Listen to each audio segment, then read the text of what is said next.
আসসালামু আলাইকুম। এই মুহূর্তে যারা আমাদের ভিডিওর সাথে যুক্ত হয়েছেন তাদের সবাইকে জানাই আমাদের টিমের পক্ষ থেকে আন্তরিক শুভেচ্ছা, অভিনন্দন। তো এই মুহূর্তে আমাদের এখানে যে আসনটা দেখতে পাচ্ছেন, আসনের মধ্যে কিন্তু দেখেন এক পাশে হচ্ছে রকি মামা আছে, এক পাশে আসিফ আছে। আর আজকে আমাদের এই আসনটা দেওয়া উদ্দেশ্যটা হচ্ছে একটা পারিবারিক সমস্যাকে ভিত্তি করে। আর এই সেই পরিবারের মধ্যে সমস্যাটা আপনাদের মাঝে যদি আমি বলি, তাহলে ওই পরিবার ধরেন একঘেয়েমি কিছু কিছু কিন্তু পরিবার থাকে, যে ওই পরিবারের উপরে এমনভাবে একটা কুফরি করে জিন চালান করা আছে। তার কার্যকলাপগুলা আপনারা যদি সম্পূর্ণটা শুনেন, তাহলে আমার বিশ্বাস আপনারা নিজেদের থেকে অবাক হয়ে যাবেন। এবং একটা জিনিস শুধু চিন্তা করবেন যে কুফরি, কালো জাদু বা জিন চালানি, এইগুলা কিন্তু সম্পূর্ণটা আমরা মানুষ জাতি আমাদের মধ্যেই কেউ না কেউ করে। যে আমাদের মন মানসিকতা আসলে কোন পর্যায়ে পৌঁছাইছে বা কতটা পরিমাণে নিচে নামলে আমরা এরকম ধরনের কাজ করতে পারি, মানে মানুষের সাথে। হ্যাঁ, এটাই আপনারা সম্পূর্ণ ভিডিও দেখেন তাহলেই বুঝতে পারবেন। আর এখানে আসনের মধ্যে দুইজন রাখার কারণ আছে। ওই বাড়িতে যে চালানি জিনটা দেওয়া আছে তাকে আমি একজনের উপরে হাজির করব, রকি মামার উপর, এবং তার সাথে যুদ্ধ করার মতো কিন্তু কেউ একজন দরকার। আর যুদ্ধ করতে হলে যখন আমি চিন্তা করব যে তাকে পরাজিত করব, তাহলে অবশ্যই তার সাথে শক্তি কিন্তু আমার বেশি থাকা লাগবে। অবশ্যই। এই কারণে এখানে যে আসিফ আছে তার উপরে আমি আমার মাদার জিন হাজির করব, যেটা আমি অনেক আগে হাজির করে আপনাদের সামনে তুলে ধরছিলাম। তো আজকে অনেক দিন পরে মাদার জিন হাজির করব। ভিডিওটা দেখতে থাকেন তাহলে বুঝতে পারবেন। আর ইনশাল্লাহ সমস্যার সমাধান ভিডিওর মাধ্যমে, এই আসনের মাধ্যমে আমি দেওয়ার চেষ্টা করব। এই আসন তো অনেক বড়, ফার্স্টে একবার মানে ফুল ভিডিওতে আসন আসবে না, একবার আসন দেখায় তারপরে আগায়। ওইটা সমস্যা নেই। আমি সর্বপ্রথম হচ্ছে আমি ডাকবো আমার মাদার জিনকে আসিফের উপরে, তারপরে আমি রকি মামার উপরে ওইখানে যে সারানি জিনটা আছে তাকে আমি ডাকবো ইনশাল্লাহ।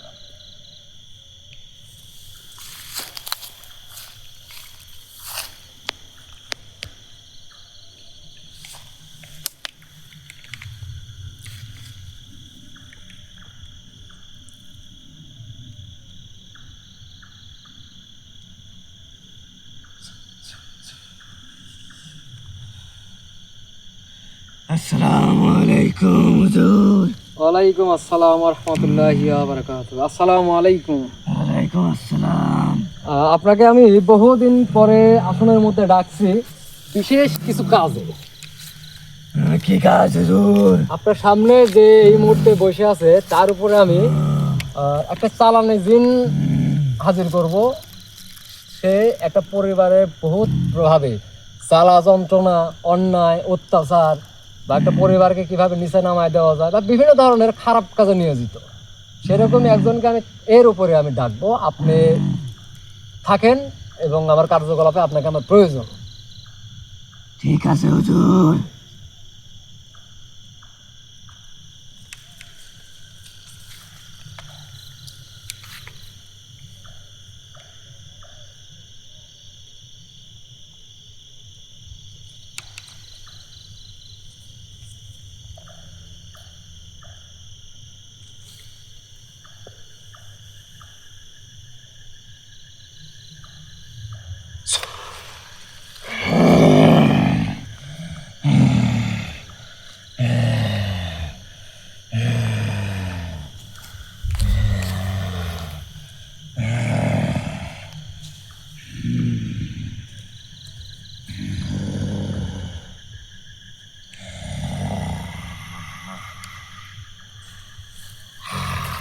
ভিডিও তো দেখাই যাচ্ছে না মনে হয়, না ফার্স্টে ধোঁয়ার কারণে আপনি হাজির করছেন, তখন থেকে বেশি ধোঁয়া হয়েছে। আসসালামু আলাইকুম ওয়া রাহমাতুল্লাহি ওয়া বারাকাতুহু।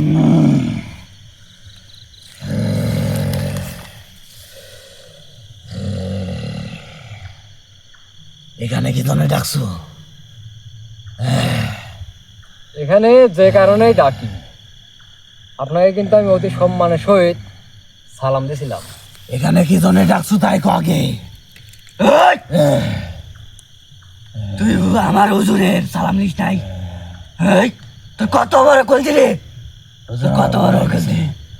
আসসালামু আলাইকুম ওয়া রাহমাতুল্লাহি ওয়া বারাকাতুহু। আমার সালাম দিচ্ছ কি জন্যে? আমার হুজুর নাচে দেখিস না তুই? তুই আমার হুজুরের সালামের উত্তর নিস নাই?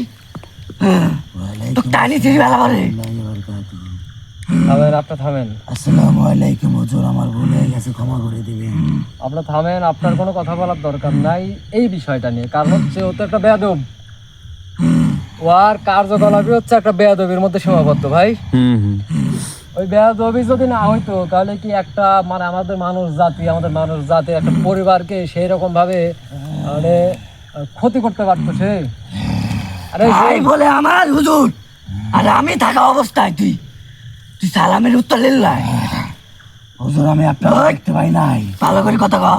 আমি আপনাকে দেখতে পাই নাই, আর আমি এও বুঝতে পারি নাই আপনি একটু যে থামেন। আপনার হুজুর সে। আপনি একটু থামেন, কারণ হচ্ছে আপনারা দর্শক হয়তো জানেন, বিশেষ করে মাদার জিনগুলা এগুলা হচ্ছে সব চাইতে, আমি যদি একটু মানে অভদ্র ভাষায় বলি তাহলে মাদার জিন হচ্ছে সর্বকালের সর্বশ্রেষ্ঠ হচ্ছে জাউরা। এখন শোন, তুই ওই পরিবারের ভিতরে যে আছিস সেটা কিভাবে? ওই পরিবারে আমাকে চালানি করা হয়েছে। চালানের মাধ্যমে তুই ওই পরিবারের মধ্যে আছিস? জি, উদ্দেশ্য কি চালান করা? ওই পরিবারে আমাকে চালানি করার উদ্দেশ্য হচ্ছে ওই পরিবারের মানুষকে শান্তিতে না থাকতে দেওয়া।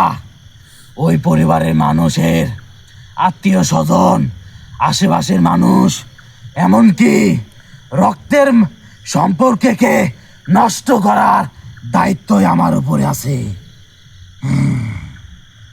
তাহলে তো তোর বিশাল দায়িত্ব রে। জি,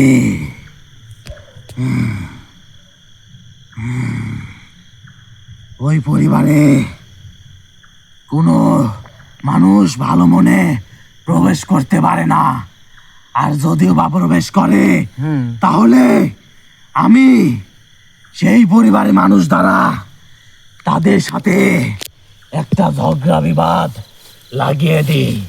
এতে এটাই তোর কাজ নাকি?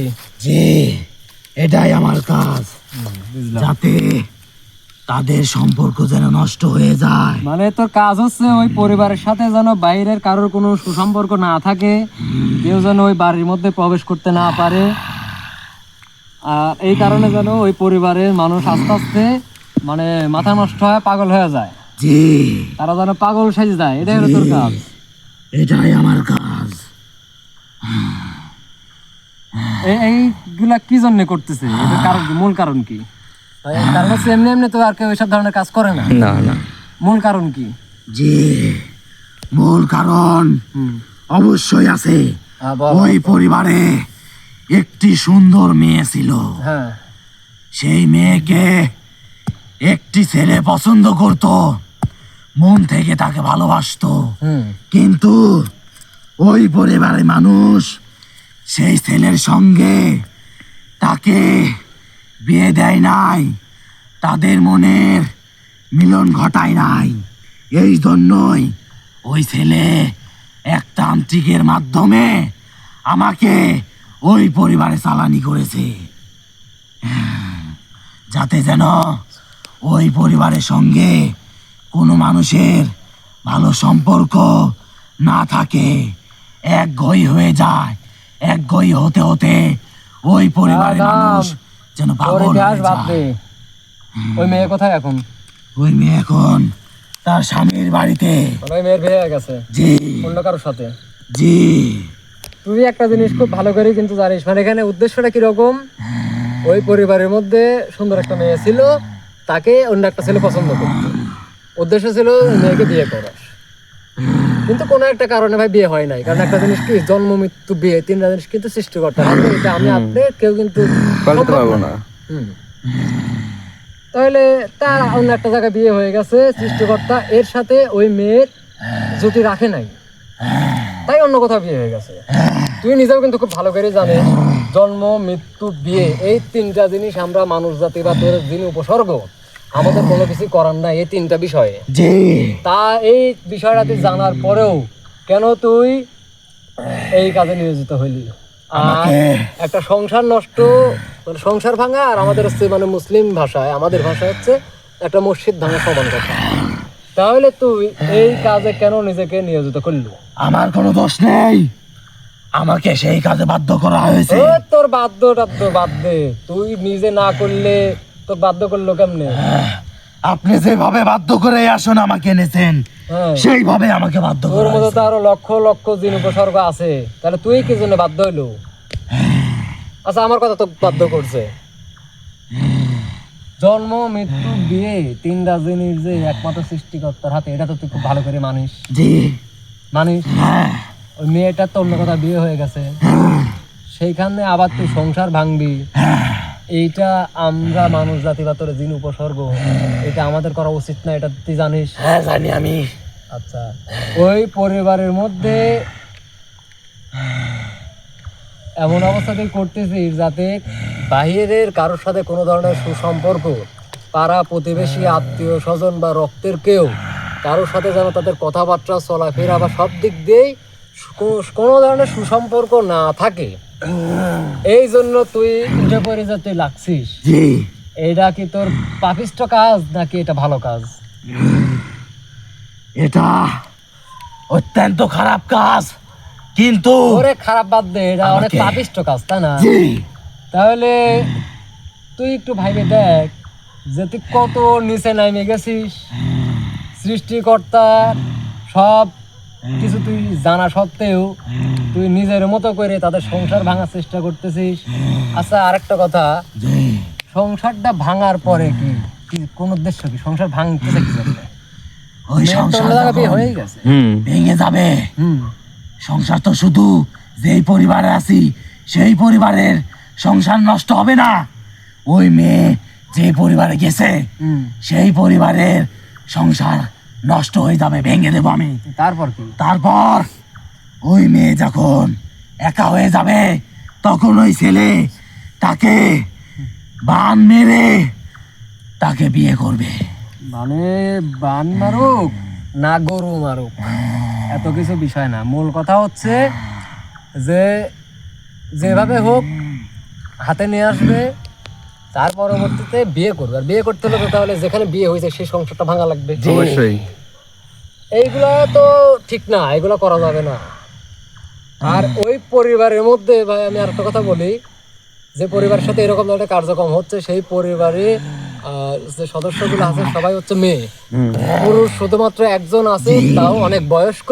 জি আর এছাড়া যে পুরুষগুলা ওই বাড়িতে থাকার কথা তারা একজনও বাড়িতে থাকে না, সবাই দেশের বাইরে থাকে। অনেক দূর থাকে। হ্যাঁ, এখন শোন, এইরকম ধরনের কার্যকলাপ থেকে এই মুহূর্তে তোর ফিরে আসা লাগবে।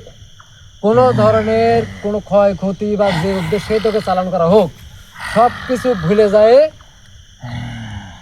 ওই পরিবার থেকে তোর নিজেকে সরায় লওয়া লাগবে। সেটা সম্ভব নয়। ওই হুজুরের কথাই সব বলতে না রে, না সব কথা শুনবো। সেটা সম্ভব নয়, ওই পরিবারে আমাকে যে কাজের জন্য পাঠানো হয়েছে আমি এই কাজ সম্পূর্ণ করবো। থাম আপনার থামেন, চোখ নিচে কর। হুজুর আমাকে কাটি দেন, এই ডাক্তার হাঁটালেন, ও কাটি কাটি ও আমি পুঁতে গেলাম। তুই বেশি কথা হচ্ছে কই হুজুর, তুই বেশি কথা হচ্ছে কই। আমি যেটা বলি শোনেন, আপনি জানেন জন্ম মৃত্যু একমাত্র সেই সৃষ্টিকর্তার হাতে, তবে সৃষ্টিকর্তার যে কাজ সৃষ্টিকর্তা করবে, আমাদের যে কাজ সেই কাজ আমরা করব। তোর সৃষ্টিকর্তা তো পরে দেখ হুজুর, খালি এই জানিটা কাটি দেন, ও কামার ক্ষমতা দেখাচ্ছে ওর কি। শোন, তুই চোখ আবারই করিস, কাটি দেন হুজুর। ওইটার ক্ষমতা সম্পর্কে তোর একটু হলে কিন্তু জানিস। জি মানে তোর কি মনে হয় না যে ওই মাঝখানে যে দাগটা গন্ডিটা কাটা ছোটা যদি আমি কাটে দিই, সে তোকে তাই নি ছিঁড়ে ফেলানোর মতো ক্ষমতা রাখে তার ভিতরে? জি এটা তুই মানিস? জি আমি মানি। তাহলে তুই যে বললু যে সৃষ্টিকর্তার কাজ সৃষ্টিকর্তা করবে, তোর কাজ তুই করবু, তাহলে সৃষ্টিকর্তা তো বহু দূরের ব্যাপার, এই তো টাইনি ছিঁড়ে ফেলে দিবি। আর সৃষ্টিকর্তা তো বহুত দূরের ব্যাপার। ভাই তাহলে এক্স এরিক সাইড দেন, এর কাজে করুক জানি দেবো নাকি রে? তার কথা মতে। না হুজুর, এখন শোন, তাহলে তুই একটা কাজ কর, তোকে আমি যেটা বলছি তুই সেই পরিবার থেকে নিজেকে সরায় নিয়ে আয়, আর নয়তো ওর যদি ক্ষমতা থাকে ও তোকে সরায় দিক। সেটা আমি চাইলেও সম্ভব নয়। কেন সম্ভব নয়? হুজুর, আপনি জানেন যে ওই পরিবারে আমাকে চালানি করা হয়েছে, হ্যাঁ। আর চালানির যে কঠিন নিয়ম আর সঠিক নিয়মে আমাকে চালানি করা হয়েছে। এই জন্য আমি চাইলেও ওই পরিবার থেকে আমি স্বইচ্ছায় বের হতে পারবো না।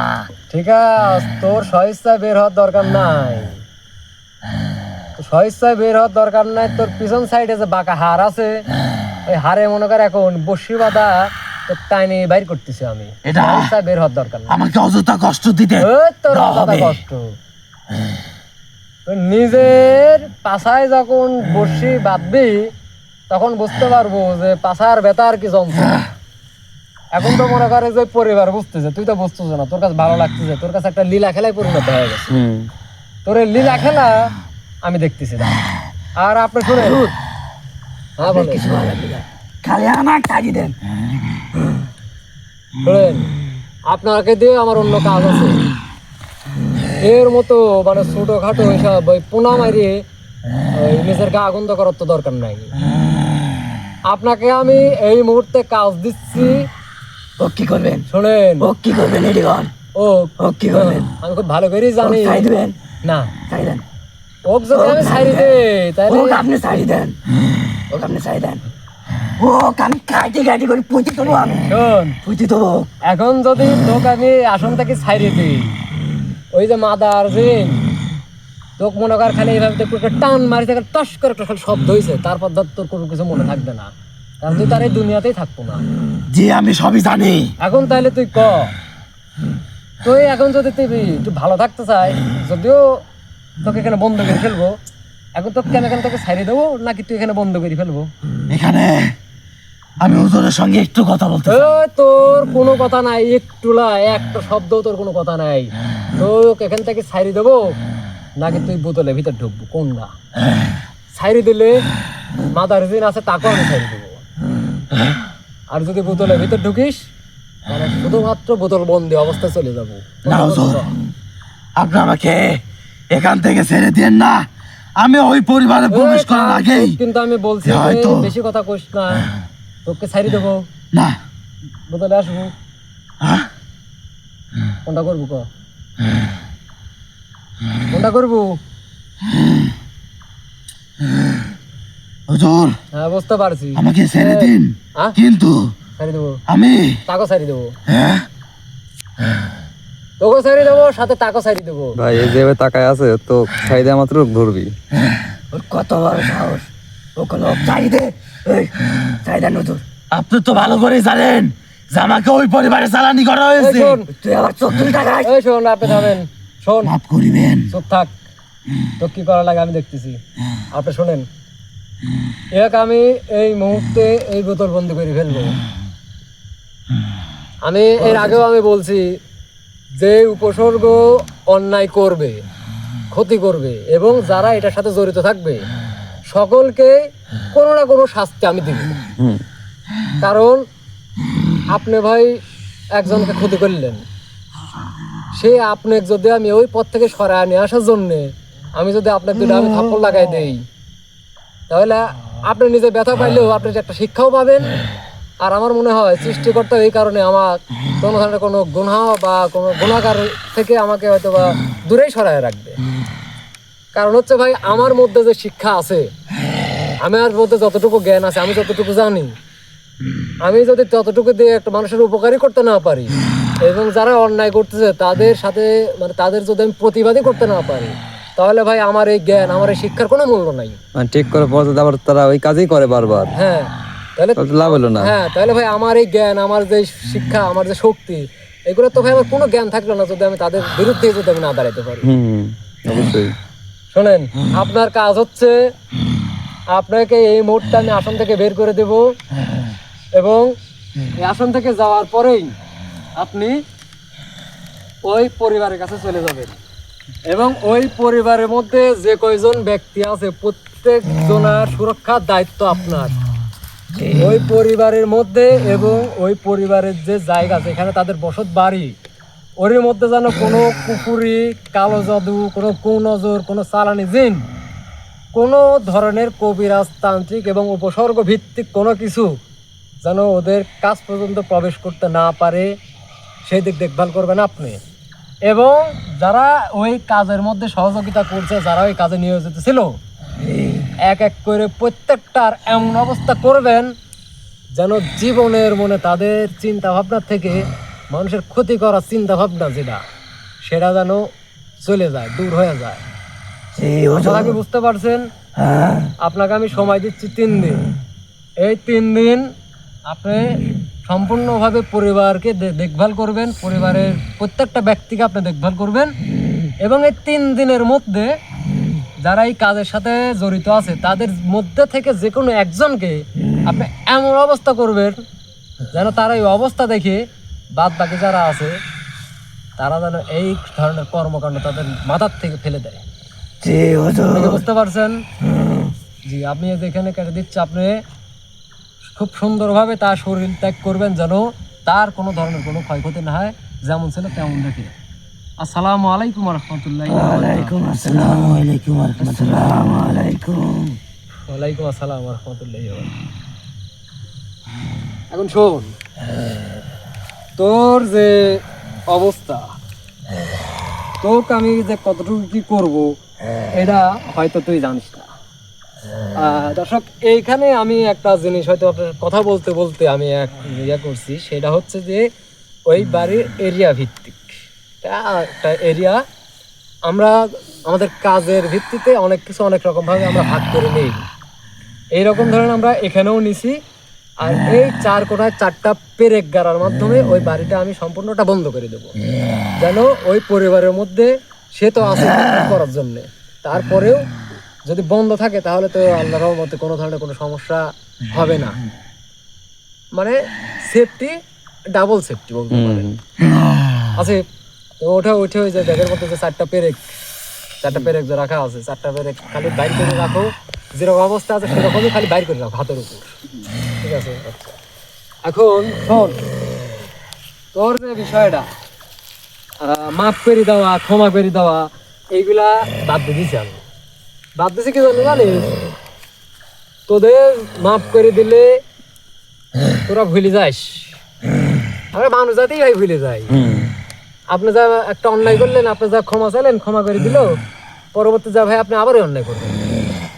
কিন্তু প্রথম অবস্থাতে যদি আপনি 2 কানের নিচে মনে করেন 4-5টা যদি লাগায় দেয়, তাহলে কিন্তু জীবন আর আপনি কাজ করবেন না, কাজ করে খাওয়া হবে না। ওই ভুল করতে গেলে মনে পড়বি। তাই স্বেচ্ছায় সুন্দরভাবে ভিতরে প্রবেশ করিবেন। আর আপনার যে কি অবস্থায় যে রাখবো, কি অবস্থায় থাকবেন, এটা মনে করেন যে নিজেই কখনো কল্পনা করতে পারবেন না।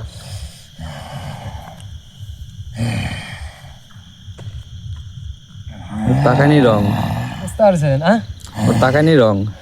টাকা নিয়ে তো রং হবেই ভাই, কারণ হচ্ছে এইটার ভিতরে যাওয়ার পরে তাদের এই জীবদ্দশায় কবে মুক্ত হবে তার তো কোনো গ্যারান্টি নেই। ওই যে আপনারা অনেকের হয়তো বা ভিডিওতে দেখতে পারেন যে বিভিন্ন জায়গায় বিভিন্ন জন বন্দি অবস্থায় থাকে, তাদেরকে মুক্ত হতে লাগলে এইটা লাগে সেইটা লাগে, ওইগুলা কারা?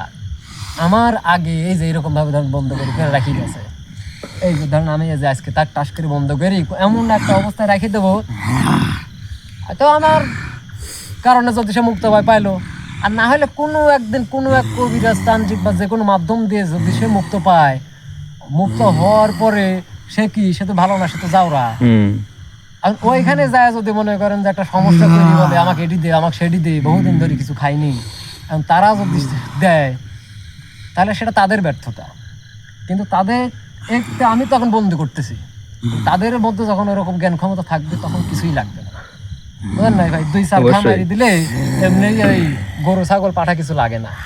তারপর আল্লাহ না করুক বিপদ আপদ বলে কই আসে না, এটাই হচ্ছে সবচেয়ে বড় কথা।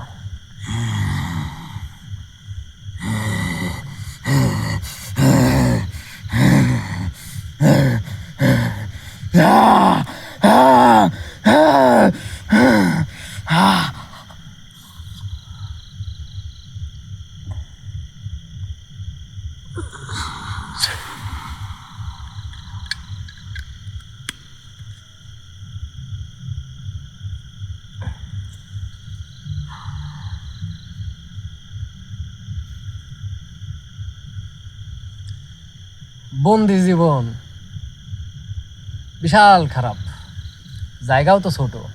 হুম। কতদিনের জন্যে সেই জায়গায় চলে গেল সে নিজেও জানে না।